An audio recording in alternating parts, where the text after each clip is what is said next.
Hey everyone, welcome back. My name is Alex, and in today's video I'm going to talk about one of the most common stretching injuries. That injury is a hamstring injury, and it's not only a muscle injury but it's actually a tendon injury, often called a tendinopathy. Today I'm going to quickly explain the difference between a tendinopathy, tendinosis, and tendonitis. I'm also going to tell you a little bit about how I got that injury in my hamstring. Then I'm going to tell you how to avoid it and how you can treat it at the end. So as you can see on the picture here, the tendon is the very top or the very bottom of your muscle. So it is the part of the muscle that attaches to your bone. I'm going to be showing you how to treat tendinopathy in the top part of your hamstring.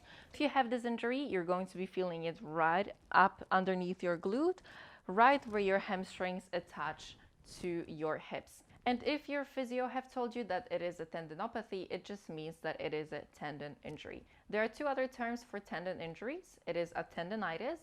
So back in time, tendonitis was actually a term that health professionals would use for different tendon injuries, but now it mainly describes acute inflammation to your tendon because of minor tears. Something that can happen from everything between walking to kicking your legs up, and it can be something that you can have in all tendons in your body, but in this video we're only covering your hamstring tendons. However, if you have heard that you have a tendinosis, that is something different. This video is not going to be covering tendinosis, it's only going to be covering tendonitis and a tendinopathy. So tendinosis is a non-inflammatory degeneration of your tendon. So this is something that doesn't happen on the spot when you get the injury. This is usually something that comes over a longer period of time. So you have been overusing your tendons for a long time, and then your tendon decides to have enough and starts to degenerate. So now, as all this is said, I'm going to talk a little bit about how I got my injury. So I got my injury 2 years ago, stretching splits, and I was just a little bit dumb and I trained my legs. So I did like a heavy lifting workout the day before, and then the day after in the morning, where my muscles were super sore and super stiff, I decided to stretch my splits without warming up, because at that time I lived in Turkey. So I was like, well, you know, it's hot outside, so I don't need to warm up. I'm just gonna do that, it's gonna be fine.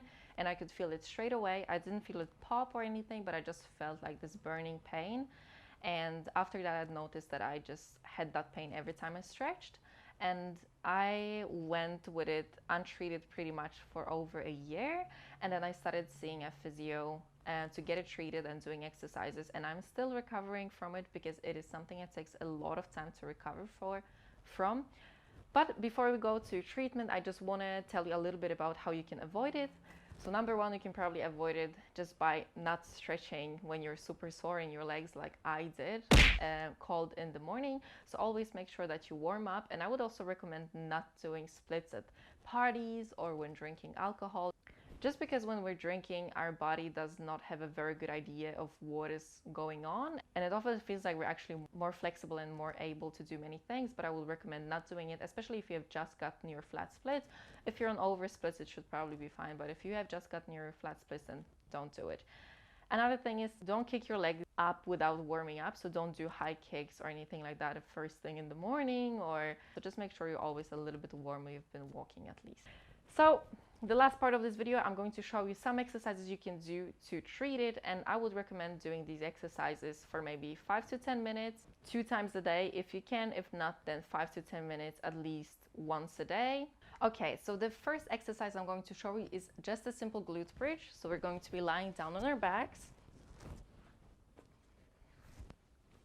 And from here, you can either do a glute bridge with both legs, lifting the glutes up. And what I want to be thinking about here, I'm trying to squeeze my glutes as much as I can, peeling my glutes and my back up off the mat as slow as I can, lifting all the way up. And we just want to be going really nice and slow. The aim of doing exercise is to bring more blood into your tendons. Your tendons, they're white when you see them on the pictures. And the reason for that is because we don't have a lot of blood supply to them. So we want to be doing a lot of exercises when you have injuries to make sure that we get enough of blood flow into our injury, just because blood is going to heal whatever is going on in there. If this is too easy for you, we're going to be doing one leg. So this is my injured leg. I'm going to be straightening my other leg. I'm lifting up and down. And as we do this exercise, I really want to make sure that we're using our glutes and I'm not using my back. So I'm not pushing in this way. So straight up to the ceiling and down. And you can be doing 2-3 sets of 10 or 15, all depending on how strong you feel in that injured leg. For our second exercise, you're going to need weights or an elastic band. And I'm going to place the elastic band under my injured leg. From here, my other foot goes behind a little bit, and I'm using it for balance. If you don't need it for balance, you can be lifting it up.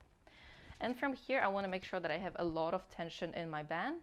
I'm going to be coming down. If you have hyperextensive knees, make sure that you're bending a little bit. So bending a little bit in the knee, I'm coming down, arching my back as much as I can, coming up, thinking about squeezing my glutes, and down. So the whole time as I do this exercise, I want to be focusing on lifting up with my glutes and lifting up with my hamstrings. If this is not enough resistance for you, then you will probably need weights, but you actually don't need a lot of resistance in this exercise if you can just really focus on using the right muscles to lift here. 2 sets of 10 to 15. Since this is just rehab, you can be only doing it on your injured leg, but if you like, you can be doing it on both as well if you feel like it's going to make you uneven in some way. Our third exercise, you're also going to need a band or a partner. You're on your knees and your training partner is going to be pushing your feet down into the ground. I'm just going to use this chair for it, or if you have a bed that has an edge, you can do that too. And from here, I'm just going to be squeezing my glutes, making sure I don't arch through my back, and I'm going to be leaning as far forward as I can until I can't hold with my hamstrings anymore. Coming down to the ground, pushing up. And we're going to repeat it. You can do it like 6 to 10 repetitions, maybe 3 sets. So holding, coming down and back up. My chair is not too heavy, so I can't properly show you, but you can just Google this exercise. It's called Nordic hamstrings. If you don't have a partner and you don't have any kind of machine you can use, we're going to be using an elastic band for it. So I'm going to tie a loop around whatever you have in your house. And from here, I'm going to be putting the other side of my band on top of my foot. I'm lying down on my stomach. And from here, I'm going to be straightening my leg. And I'm going to be bending, pulling all the way in until my heel touches my butt, or as much as I can at least. Releasing slowly and repeating. And you want to make sure that you have quite a lot of tension in your band. And depending on how much tension you have in your band, you can be doing this from 5 to 15 times, 2 to 3 sets. And the last one, probably my favorite, is a slider exercise. If you don't have sliders, I just use a plastic bag, or you can use like the front pages of magazines, or people use plastic plates or paper plates, whatever you have. From here, I'm going to stand on my slider or bag or whatever I have. My injured leg is this one that's not on the slider. And from here, I'm just going to be lunging down. So I push my foot back. And as I come up, I want to be thinking about squeezing my glutes, using my hamstrings to pull my foot back in. And again. And the whole time as I do it, I really want to be focusing about lifting here and not helping with the other leg. So this is one variation. Another variation is with straight legs. My legs are together, going back. And as I bring my foot in, I want to be thinking about using my glutes and hamstrings. And back again, glutes and hamstrings. And you can be doing this 10 to 12 times, 3 sets. The whole idea of all these exercises is just to bring more blood to your injured area.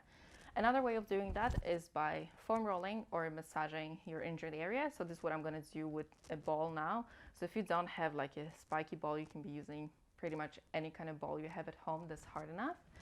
And from here, I want to make sure that I'm placing it right in my injured area. So it's going to be right underneath my glutes here.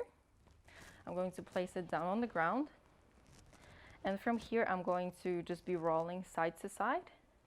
And you're going to be able to feel it when you roll it over your injured area. So just make sure that we're not overdoing it, but it should be a little bit painful. Going back and forth. If you feel like you don't have enough height and you don't get enough pressure from a ball, you can use a book or anything you have at home to place it underneath your ball. And it's just going to give a little bit more pressure to your leg when your glutes are not touching the ground. From side to side, if you like, you can go in circles, and you can also just leave it in the area where you feel you have the most tension, and we're just going to be sitting there. So this was all I had for us for today. I hope it was useful. If you have any requests for videos or any kind of questions, feel free to write a comment. I always reply to all my comments, or you can also DM me on Instagram if that's easier for you. All the best of luck. Have a nice week.